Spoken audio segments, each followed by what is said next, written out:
Mummy हाँ बेटा ई के देलखिन ई हाँ ई उज्जैन के प्रसाद छै महाकाल के प्रसाद छै। हाँ हमरा दे जल्दी जल्दी खाए ले। दै छी ई देलखिन परी परी जैन छथिन ने हमरा स्कूल के हाँ तो स्कूल गेलहुँ ना तो लऽ के एलहुँ देखबै छी अहाँ सबके महाकाल के प्रसाद छै और बहुत लक्की होइ छै लोग जिनका तक ई प्रसाद पहुँचे छै है ना।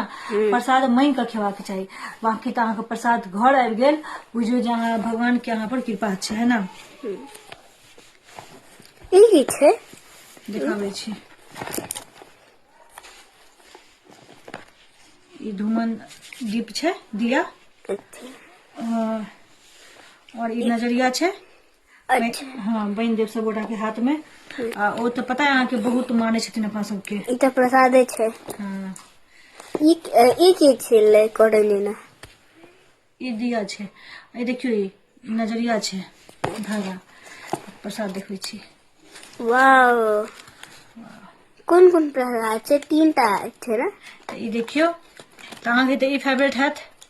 ई कौन मिठाई छै मिठाई से रसगुल्ला में छै। थैंक यू सो मच आपको आप मैथिली नहीं समझती हो मैं आपको बता दूं। थैंक यू सो मच ये प्रसाद देने के लिए और अच्छा लगा मुझे महाकाल का प्रसाद मिला आपके हाथों से। दियो तो एकटा हमरा दै छी पहले वीडियो बना बहुत बहुत धन्यवाद और एनाहिते जाइत रहू बाहर घूमत रहू प्रसाद भेजत रहू हमरा दैत रहू खुआबैत रहू। Thank you so much.